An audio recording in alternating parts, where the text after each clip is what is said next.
경기 양평 외곽 폐역이 된 기찻길 옆 잊힌 철로와 함께 시간도 멈춘 듯한 오래된 고택이 하나 있다. 담장은 덩굴 식물에 잠식됐고 대문은 반쯤 기울어져 있었지만 그 안쪽 정원만큼은 예외였다. 가지런히 손질된 나무들과 매일 아침 물을 맞는 흙냄새가 숨쉬는 곳. 마치 누군가의 삶을 대신 살아주는 것 같은 조용한 안식처였다. 그 집엔 두 여인이 함께 살고 있었다. 한 사람은 변지숙, 80을 넘긴 노년의 식물학자. 결혼하지 않았고 자식도 없었다. 세상과 거리를 둔 채 오직 식물과 고요 속에서 살아가는 여인이었다. 또 다른 사람은 이영주, 50을 앞둔 여성. 20대 초반에 정원 관리 아르바이트를 하다가 우연히 지숙을 만나 이후 이 집에 눌러 살게 되었다. 영주는 이른 새벽부터 부엌에서 움직였다. 된장국 냄새가 가만히 정원을 감쌌고 뒷마당의 장독대 위로 햇살이 조심스럽게 내려앉았다. 식사 준비를 마친 그녀는 마루 끝에 앉아 정원을 바라봤다. 지숙은 안방에서 천천히 걸어 나왔다. 걸음은 부쩍 느려졌고 허리는 더 굽어 보였다. 오늘 아침은 뭐지? 호박된장국 끓였어요. 선생님 좋아하시잖아요. 그래, 냄새 좋네. 아침부터 입맛이 돈다. 두 사람의 대화는 짧고 담백했다. 20살 차이에도 불구하고 그들 사이엔 무거운 침묵도 어색하지 않았다. 25년을 함께 살았다는 건 그런 의미였다. 식사를 마친 뒤 지숙은 툇마루에서 차를 우려냈고 영주는 모종삽을 들고 정원으로 향했다. 그때였다. 지숙이 문득 조용히 입을 열었다. 영주야, 나 요즘 이상한 꿈을 꿔. 어떤 꿈이요? 낯선 남자가 철길 건너에서 걸어오는 꿈. 그 사람이 날 부르더라. 영주는 삽을 멈추고 지숙을 바라봤다. 그냥 꿈이죠. 날이 풀려서 그런가 봐요. 지숙은 말을 잇지 않았다. 마치 그 남자가 현실처럼 다가온다는 듯 멍한 눈빛으로 기찻길 너머를 바라봤다. 영주는 처음으로 알 수 없는 불안감을 느꼈다. 언제나 평정했던 지숙의 얼굴에 이상한 그늘이 드리워진 듯 했기 때문이다. 며칠 뒤였다. 지숙은 갑작스레 쓰러졌고 병원 응급실에서 뇌종양 말기 진단을 받았다. 수술도 어려운 상태. 남은 시간은 짧았고 치료를 받더라도 회복은 장담할 수 없었다. 나 치료 안 받을래. 선생님 무슨 말씀이세요? 아직 손 쓸 수 있어요. 의미 없어. 병원에서 시들어 가느니 내 정원에서 마지막 봄을 맞이하고 싶어. 영주는 아무 말도 하지 못했다. 말릴 수도 받아들일 수도 없었다. 그날 밤 지숙은 영주의 방으로 봉투 하나를 들고 들어왔다. 이거 내가 죽고 나면 전해줘야 할 편지야. 언젠가 철길 건너 누군가 올 거야. 그 사람에게 이걸 꼭 전해줘. 누구한테요? 오래전 내가 사랑했던 사람. 그 사람이 정말 올까요? 언제 올지는 몰라. 근데 난 기다려야 할 것 같아. 영주는 봉투를 손에 쥔 채 말없이 고개를 끄덕였다. 문득 창밖에서 기차 지나가는 소리가 들렸다. 지금은 폐역이 된 선로에서 그럴 리 없는데도 말이다. 정원 한복판에 서서 밤하늘을 올려다보는 그녀의 귓가에 바람이 이상하게 속삭이는 듯했다. 마치 오래전부터 누군가가 이 집을 향해 걸어오고 있는 듯한 그런 소리로요. 그날 이후 지숙은 눈에 띄게 새약해졌다. 그녀의 방 창문 아래 낙엽 쌓인 감나무 가지들이 바람에 흔들릴 때마다 영주의 마음도 함께 뒤숭숭해졌다. 아침마다 묽어진 죽을 끓이고 약을 챙기고 오랜 습관처럼 정원을 한 바퀴 돌았다가 돌아오는 것만으로 하루가 훌쩍 지나갔다. 입맛은 좀 괜찮으세요? 그저 그렇네. 내 죽이 맛있어서 간신히 삼키는 거지.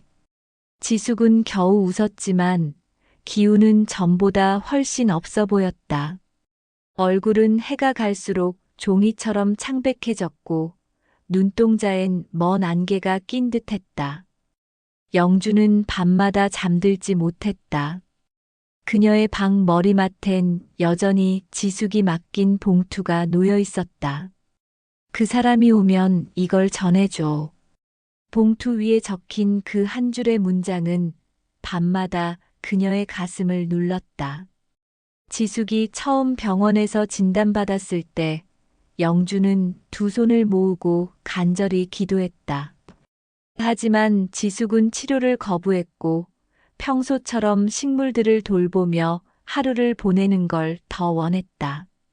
그녀의 하루는 점점 짧아지고 밤은 길어졌다. 영주야. 네, 선생님. 너 왜 내 옆에 이렇게 오래 머문 거니? 그 질문에 영주는 잠시 말을 잇지 못했다.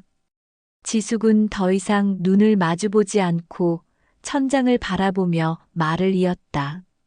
처음엔 그냥 일자리였을 테고 그러다 익숙해져서 그런 건가? 글쎄요. 그게 그냥 그랬어요. 영주는 천천히 손에 힘을 주며 지숙의 손등을 덮었다. 사실은요, 다른 어딜 가도 나한테 그렇게 말 걸어준 사람이 없었거든요. 선생님이 처음이었어요. 제대로 밥 먹었는지, 무릎은 안 시린지 그런 걸 물어준 사람이. 지숙의 눈가가 살짝 젖었다. 넌 참 이상한 애야. 그렇게 마음이 고운 애가 왜 세상한테 내몰렸는지 몰라. 선생님도 이상한 분이에요. 그렇게 혼자 외롭게 살면서도 사람한테 마음을 다 주시잖아요. 그 말에 지숙은 작은 웃음을 지었다. 그래서 내가 남은 시간 동안 내 옆에 있어줘서 참 고마워. 그러지 말고 병원에 다시 가봐요. 한 번쯤은 다시 시도해 보자고요. 그 사람한테 가야지. 지금이 아니면 못 가. 그 사람. 지금도 선생님을 생각할까요? 지숙은 조용히 고개를 저었다. 모르지. 이미 날 다 잊었을지도 몰라. 그래도 난 그 사람한테 미안했어. 너무 갑작스레 떠났거든. 창밖에서는 초겨울 바람이 감나무 가지를 때리며 윙윙 울었다. 지숙은 다시 눈을 감았고 영주는 조심스레 그 옆에 앉아 그녀의 숨소리를 들었다. 그날 밤 영주는 침대에 누워서도 한참을 뒤척였다. 지숙이 남긴 봉투를 다시 열어볼까 하다가 끝내 손을 떼지 못했다.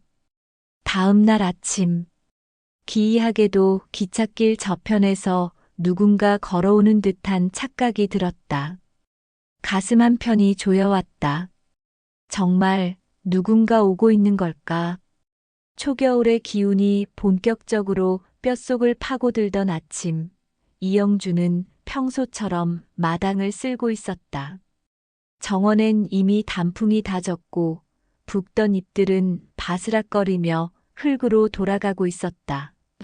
변지숙은 전날보다 한층 더 말라 있었다. 식사도 거의 못했고 잠도 오래 들지 못한 듯 눈가에 그늘이 드리워져 있었다. 선생님, 오늘 햇볕 좀 쬐셔야 해요. 바람은 쌀쌀하지만 해는 따뜻하거든요. 영주는 지숙을 돕기 위해 팔을 뻗었지만 그녀는 고개를 천천히 저었다. 그냥 오늘은 방 안에 있을게. 누굴 기다려야 할 것 같아서. 그 말에 영주는 순간 가슴이 철렁 내려앉았다. 그분, 정말 오실까요? 글쎄다. 근데 오늘은 꼭 그럴 것 같아. 영주는 괜스레 대문 쪽으로 시선을 보냈다. 철길 건너 오래된 폐역 근처. 그곳은 예전부터 사람이 거의 오지 않는 곳이었다. 그런데도 왠지 오늘은 정말 누가 올 것만 같은 예감이 들었다. 정오가 조금 지나고 나서였다. 띠링. 대문 밖 초인종 소리가 울렸다. 마치 오래된 기억이 되살아나는 듯한 낯선 울림이었다. 영주는 잠시 망설이다가 조심스럽게 대문을 열었다. 그곳에 한 노신사가 서 있었다. 검은색 롱코트를 입고 회색 페도라를 쓴 그는 70대 후반쯤 되어 보였지만 어딘가 단정하고 기품 있는 인상이었다. 그의 눈빛은 흔들리고 있었고 손끝은 조금씩 떨리고 있었다. 혹시 여기 변지숙 시댁이 맞습니까? 영주는 순간 심장이 멎는 것 같았다. 네, 맞습니다. 실례지만 누구시죠? 노신사는 한참을 말없이 정원을 바라보다가 조용히 입을 열었다. 오래전 지숙 씨와 인연이 있었던 사람입니다. 혹시 그녀가 잘 계신가요? 영주는 잠시 주저했지만 이내 그를 안으로 들였다. 지숙은 방문 너머로 낮은 목소리를 들었다. 누가 왔니, 영주야? 그분이요. 선생님이 기다리시던 분 같아요. 지숙은 조용히 눈을 감고 고개를 끄덕였다. 영주는 노신사를 지숙의 방 앞까지 안내했다. 남자는 떨리는 손으로 문틀을 짚으며 한 발짝씩 들어섰다. 지숙 씨. 그 한마디에 지숙은 힘겹게 눈을 떴다. 왔군요. 정말 왔네요. 그들의 눈빛이 오래도록 마주쳤다. 말없이 서로를 바라보는 그 순간 세월이 잠시 멈춘 듯 했다. 50년이라는 시간이 그 짧은 눈빛 속에 고스란히 녹아들었다. 왜, 이제야 오셨어요. 지숙은 속삭이듯 말했고 남자는 두 손으로 얼굴을 가린 채 조용히 눈물을 흘렸다.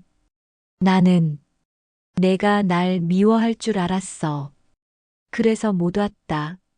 하지만 매년 철길 옆으로 와서 너희 집 지붕만 보고 돌아갔어.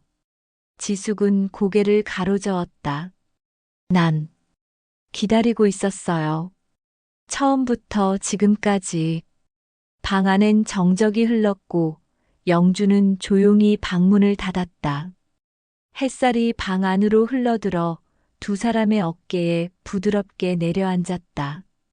잠시 후 지숙은 다시 영주를 불렀다. 영주야, 내 책상 서랍에 봉투 하나 있을 거야. 그 사람에게 전해줘. 영주는 조심스럽게 봉투를 꺼내 노신사에게 건넸다. 선생님이 오래전에 써두신 편지예요. 당신이 오실 걸 알고 계셨어요. 노신사는 편지를 조용히 가슴에 품었다. 그의 눈에서 또 한 줄기 눈물이 흘러내렸다. 그리고는 마당에 핀 단풍 한 잎을 조심스레 손에 쥐고 말했다.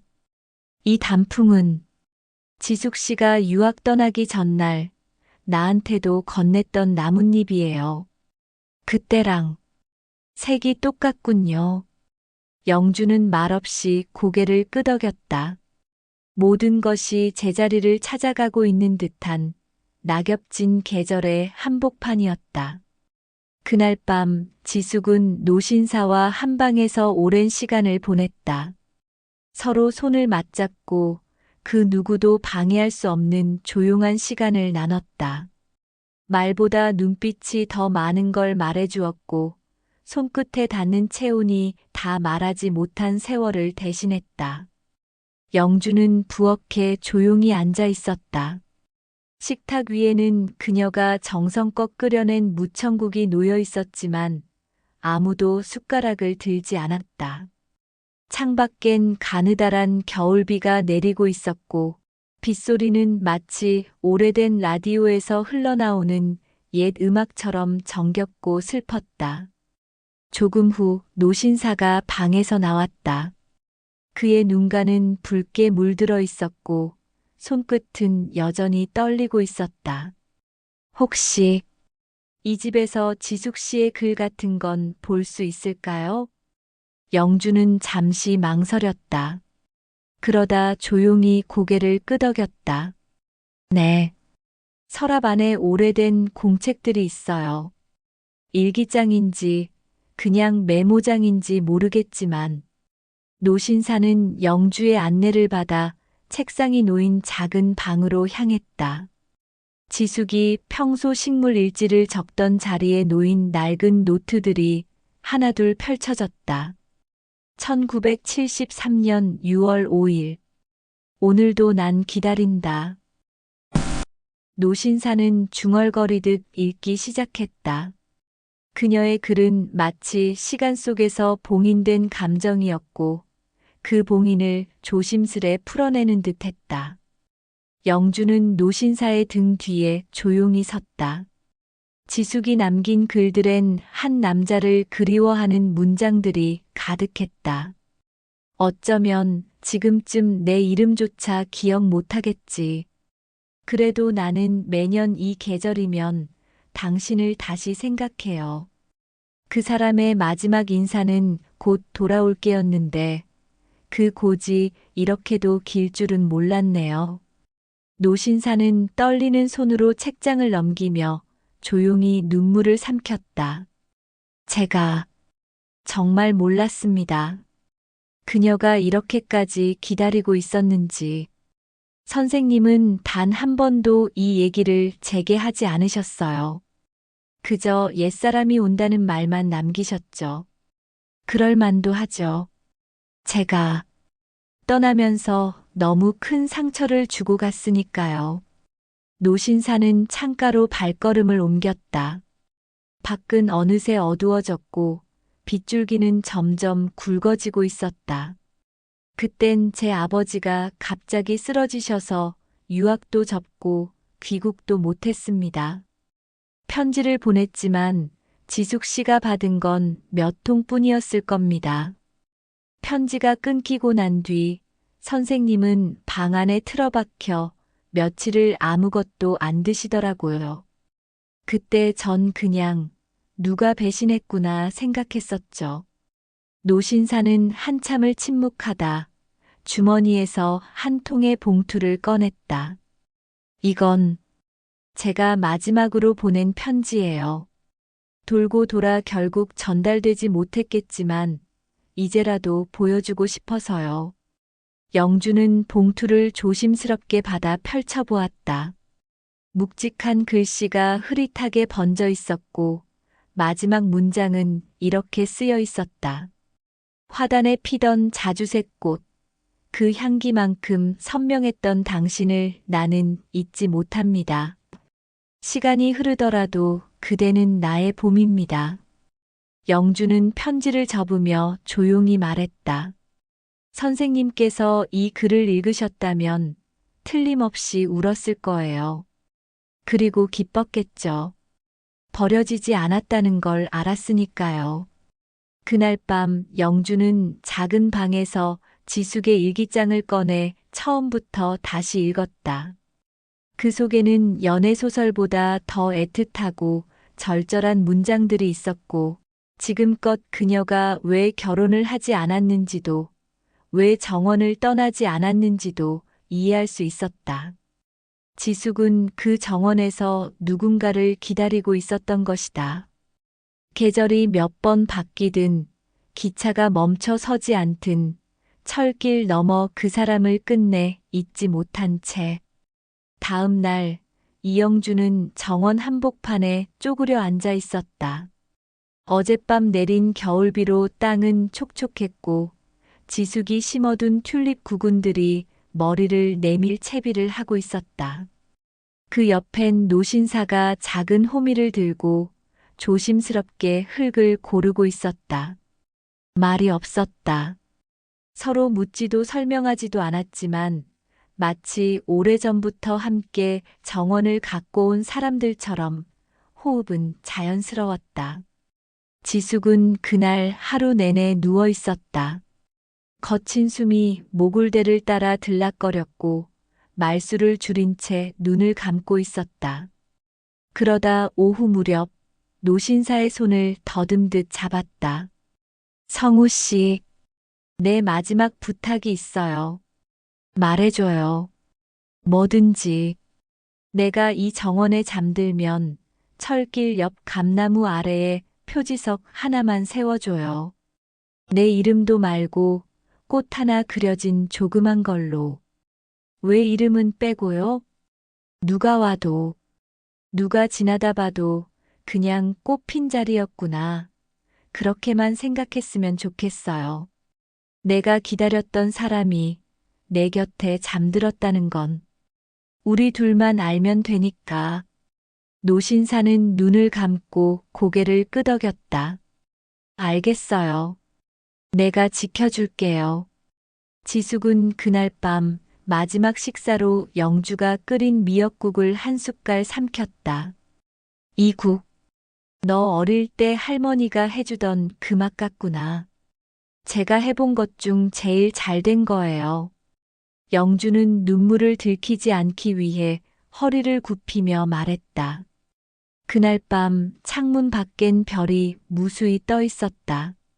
기차는 멈춘 지 오래지만 어딘가에서 바퀴 소리 같은 바람이 스쳤다. 지숙은 숨을 고르듯 천천히 이불을 여몄고 아주 작게 속삭였다. 이제 됐어. 다음 날 아침 지숙은 조용히 세상을 떠났다. 영주는 그녀의 손을 꼭 붙잡은 채 울지 않으려 애를 썼다. 하지만 눈물은 조용히 끝없이 흘러내렸다.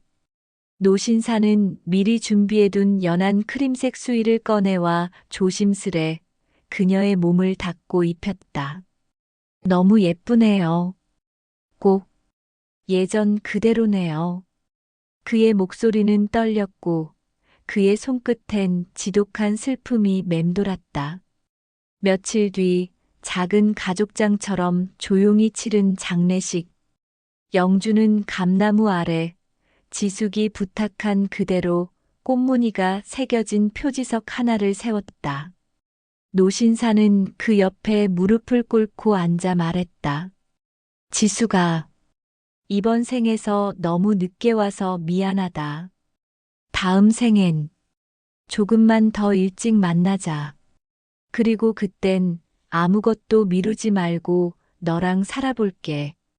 영주는 조용히 지켜보다 무릎을 꿇은 채 두 손을 모았다.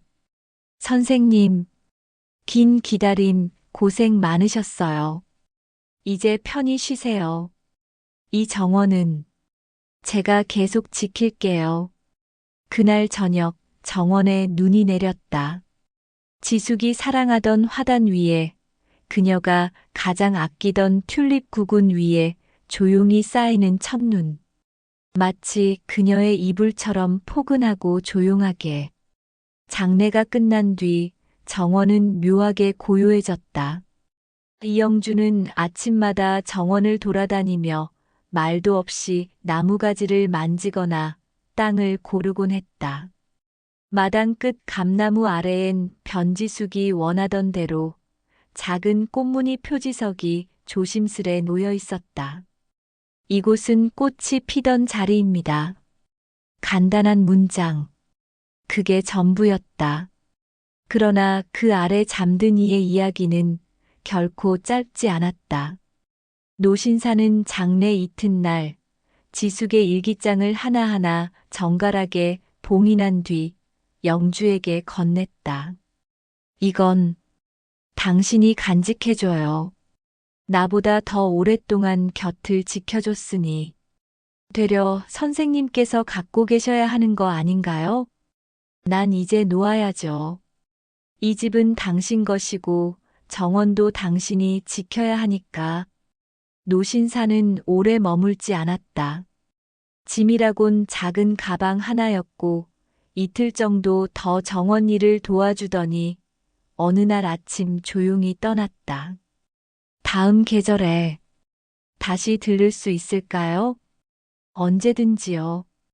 정원은 늘 누군가를 기다리고 있으니까요.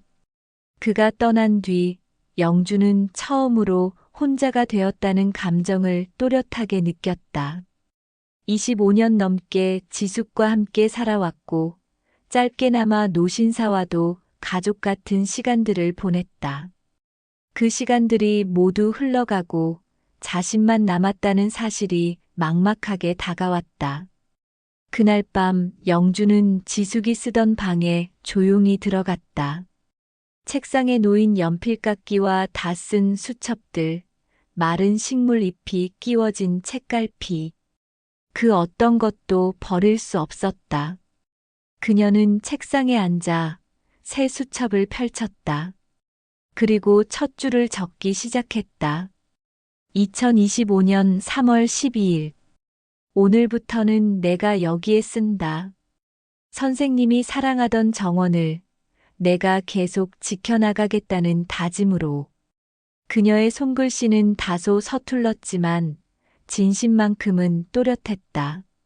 영주는 매일 그날의 날씨, 핀 꽃, 마른 잎 하나까지 기록하기 시작했다.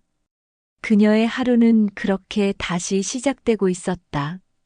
며칠 뒤 마을 이장이 문을 두드렸다. 영주 씨, 서울에서 방송국 사람이 왔다고 하던데요. 선생님 제자라는데. 영주는 잠시 놀란 얼굴로 고개를 끄덕였다. 들어오시라 해주세요. 선생님 이야기는 누군가가 계속 전해야 하니까요. 서울에서 내려온 젊은 남자는 지숙의 과거 제자였다. 그는 지숙이 대학에서 강의하던 시절을 회상하며 그녀가 생전에 남긴 글과 정원을 영상으로 기록하겠다고 제안했다. 선생님께선 제게 식물 이름만 가르쳐 주신 게 아니라 삶을 어떻게 돌보는지도 알려주셨거든요. 영주는 고개를 숙였다. 맞아요. 그분은 말보단 행동으로 가르치는 분이셨죠. 며칠 후 촬영이 시작됐다. 영주는 카메라 앞에서 지숙의 이름을 부르지 않고 그저 어느 노학자라고만 설명했다. 이 정원은 한 여인이 오랫동안 누구를 기다리며 가꾼 공간이에요. 그 사랑은 끝내 닿지 못했지만 이곳에 머물렀던 마음만큼은 사계절이 돌고 돌아도 그대로 남아있겠죠.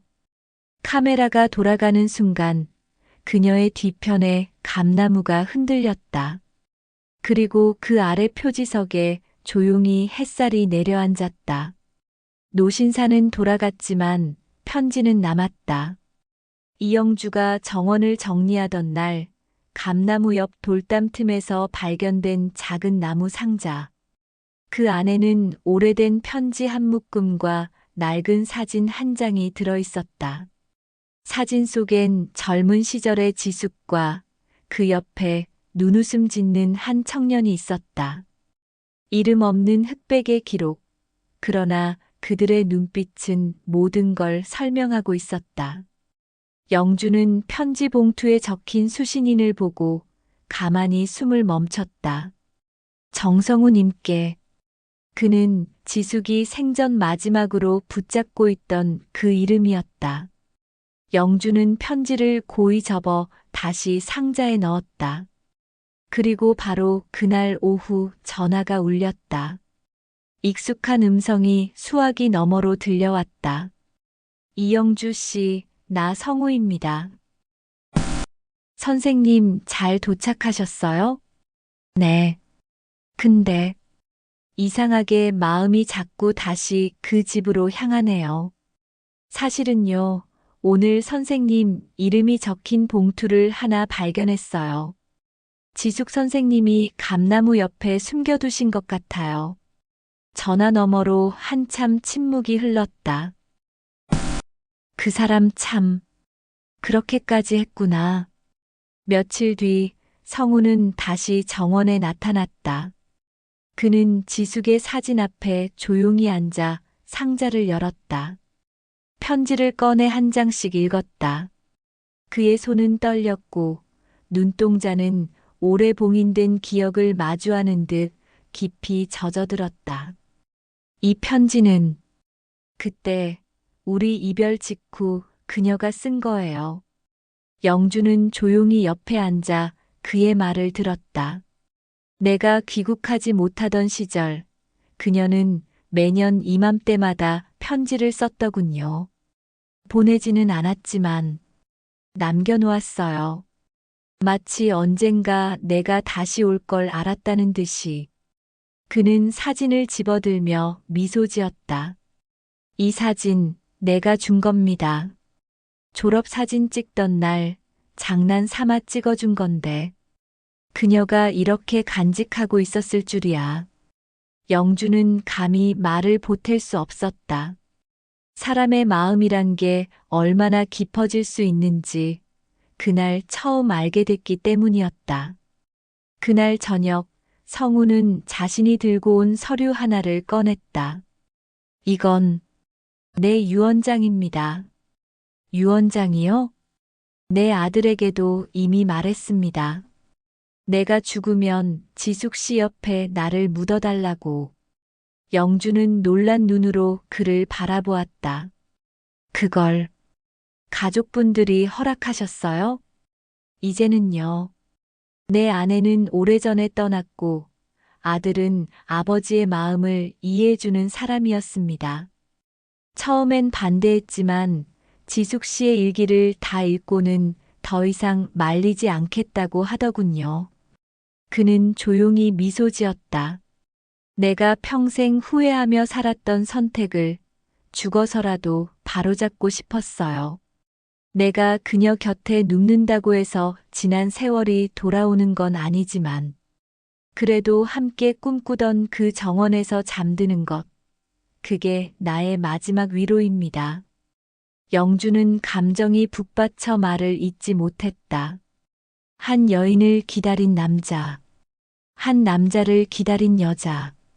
서로는 결코 잊지 않았고 결국 한 공간에서 다시 마주하게 된 그 사랑은 그 자체로 모든 걸 말해주고 있었다. 그날 밤 영주는 지숙의 일기장에 이런 한 줄을 적었다. 선생님, 당신 이름이 비로소 봉인되지 않은 날이에요. 이제 누구에게도 숨지 않아도 되는 사랑이 되었네요. 그의 봄 양평에는 예년보다 이르게 벚꽃이 피었다. 폐역이 된 기찻길 옆 변지숙이 살던 정원에도 분홍빛 잎들이 살포시 내려앉았다.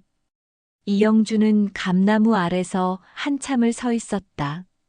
그녀의 앞에는 이제 두 개의 표지석이 나란히 놓여 있었다. 하나는 꽃무늬가 새겨진 작은 돌, 그리고 그 옆엔 묵직한 회색 석판. 이름은 없었지만 서로를 마주보는 듯한 두 표지석은 마치 살아있는 사람처럼 조용히 숨쉬고 있었다. 노신사 정성우는 유언대로 지숙이 잠든 자리에 함께 묻혔다.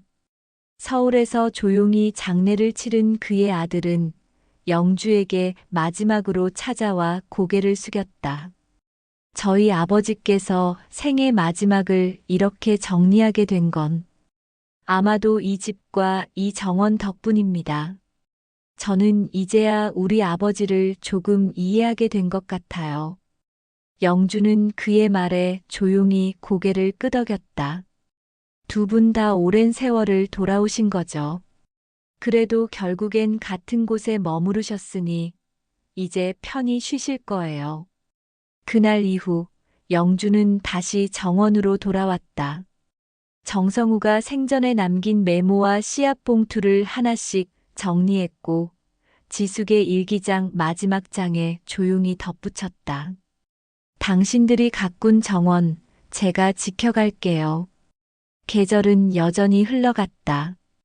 튤립은 꽃망울을 터뜨리고 감나무엔 벌써 작디작은 새순이 올라왔다. 영주는 매일 아침 정원을 한 바퀴 돌고 나서 감나무 아래 두 표지석 앞에서 손을 모았다. 어느 날은 조용히 인사만 하고 또 어떤 날은 작게 말을 걸었다. 선생님, 오늘은 바람이 조금 불어요. 근데 그 바람이 나쁘지 않아요. 마치 누군가가 다녀간 듯한 느낌이에요. 가끔 마을 아이들이 기찻길을 따라 놀러 오면 영주는 따뜻한 유자차를 내어주었다. 그리고 이렇게 말해주곤 했다. 이 정원은 아주 오래전에 누군가를 기다리며 가꿔진 곳이란다. 그 기다림이 꽃이 되고 나무가 되어 지금 너희가 쉬는 그늘이 되었지. 아이들은 무슨 뜻인지 잘 모르면서도 조용히 고개를 끄덕였다. 그러고는 정원의 꽃과 돌무더기를 만지며 조심스럽게 걸어 다녔다.